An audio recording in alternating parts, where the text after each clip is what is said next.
Hello and welcome to the Flipping and Wholesaling Houses in New York show. I am Michael Pinter, where I teach you how to start flipping and wholesaling houses, or if you're already doing it, how to grow your business. So I got a good question, and that is how much am I spending right now on marketing? I really got to shave to get a deal. So I'm going to tell you what it is now, and that it always changes, and how these numbers need to be interpreted. So the first thing to understand is that there's a huge, and this is a problem, right? Cash conversion cycle is one of the most important numbers in your business, which is how much time between when you spend money on marketing and when you get paid. Mine is incredibly long because New York takes forever.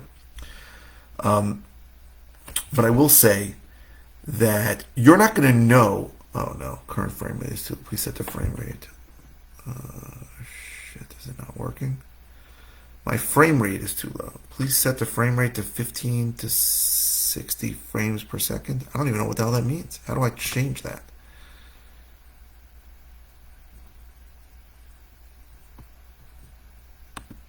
So it's not working because it's probably because I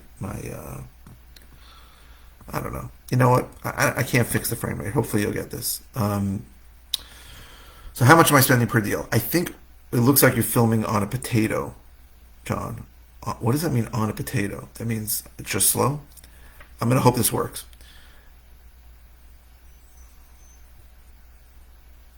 Okay. I don't know what to do. That's all I got. I'm not in my house. I am in California. So, blurry. Once again, so how much am I spending on a deal? How much am I spending on marketing to get a deal now? I'm spending about $8,000 to $9,000 right now on marketing to get a deal.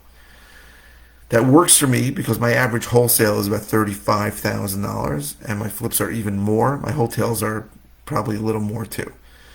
But you don't know the numbers on how much you're spending per deal until you actually spend money for a while and do it.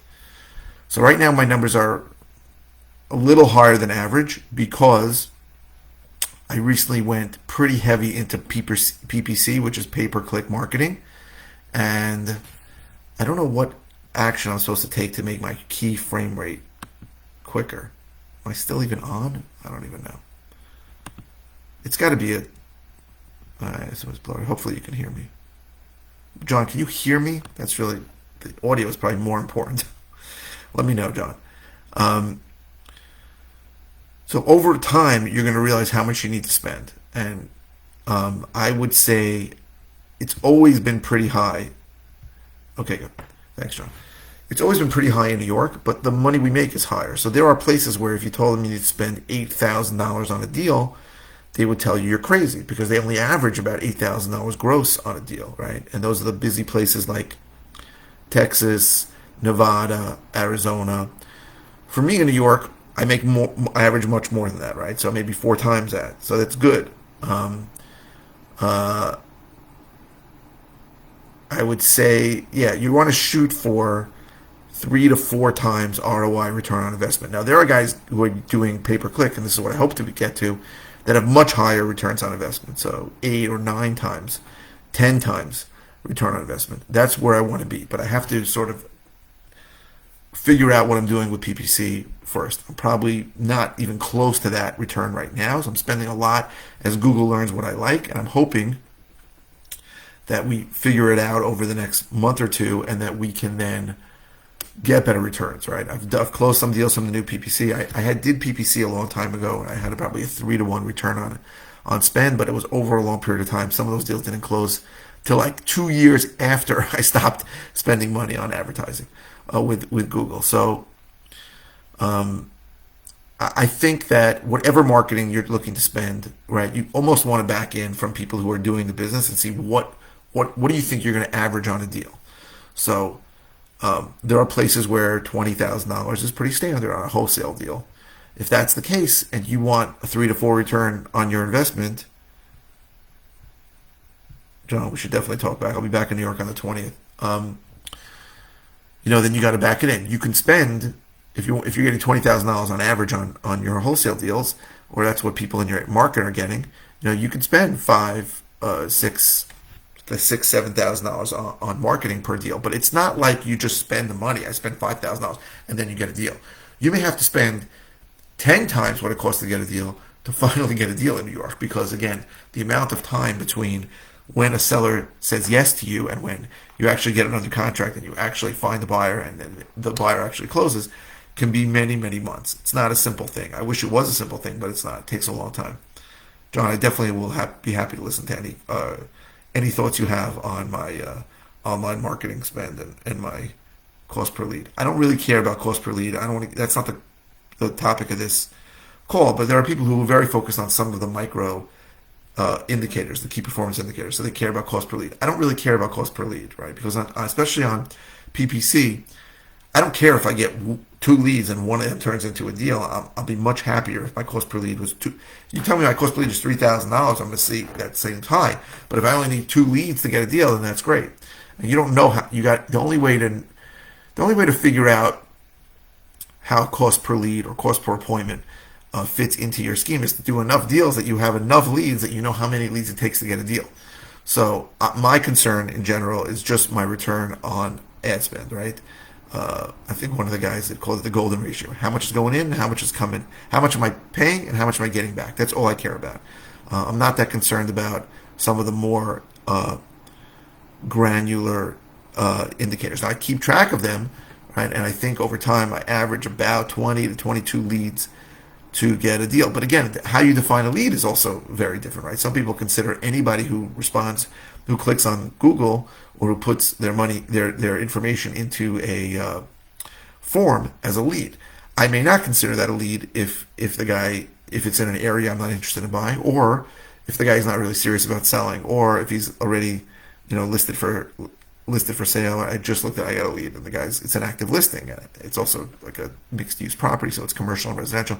It's not something that I'm looking for, and it's not in an area I want to buy. So it really checks off all the negative boxes, what I'm not looking for. But there are people who say that's a lead. I don't, right? I define a lead as someone who is looking to sell a property in an area I want to buy. It's pretty simple, but if somebody's already listed for sale or just failed listing, it's probably not a great lead. Right? They may be looking to sell, but it's probably not a great lead. So everybody defines leads differently. Some people define leads as only someone who's got a significant motivation. Some people define leads as only somebody who's looking to sell it at a discount. So if they give them a number that's higher than 80% of Zillow value, they don't consider that a lead. I think it's foolish because I think people give numbers that are very, very often not what they really want. I just had a lead come in. We asked them what they're asking, and they said $750,000. It's a house that's worth about $600,000 in good condition. So my lead manager said to them, well, what's a number where you feel like you'd just be giving it away? And they said $220,000. Now, it's very rare that I'm going to have somebody have an asking price $500,000 away from where they feel they'd just be giving it away. So that might be someone who might sell me that property at $300,000 or $400,000.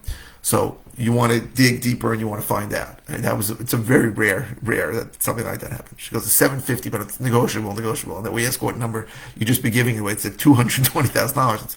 Something's going on there. So we're going to go on that appointment. Someone's going to go on that appointment while I'm away. But I think it's important to understand that 25-ish leads to get a deal contract. So all right, John, we'll talk when we get back. So I think it's important to understand that as you're switching marketing, if you are, your costs are probably going to go up, right? Everybody thinks that, hey, I'm going to get this new marketing channel. Immediately, I'm going to find deals and my costs are going to go down. Usually, whatever marketing channel that you go into, it takes time for you to figure out what you're doing, and probably going to cost you money, whether that's mail, calling, texting, whatever it is. You're going to be spending money on it, and certainly time, and that's going to increase your cost per deal until you actually get a deal from that channel. And sometimes you're going to try a channel and you're not going to get anything from it. It's happened to me a few times. So, there's a million topics that I covered here. I probably went way out on a tangent, but I would say it cost me about $9,000 to get a deal today. That's what it's costing me. And that gets me to about 3 to 4 times return on investment, which over time I'm happy with. So I hope this was helpful to you. If you're interested in all the ways I can help you, go to howtoflipnewyork.com. I'm starting to redo all the recordings on my study at home program about how to do this. If you're interested, you can DM me, shoot me an email at mpinter@lmpkrealty.com or anything. There's a million ways to reach me. Feel free to hit me comments. I really appreciate the comments on YouTube. This came from a request. And I try to post 5 times a week. This week I haven't been too good because it's been Jewish holidays. But I really Appreciate all the questions. You can ask any question. It does not have to be about the video you're watching. I try to get back to all questions pretty soon. If it's something simple, I'll just reply with an answer. If it's something I've covered recently, I'll send you a link to a video. And if it's something new, I'll do a brand new video on it. So thank you very, very much for watching.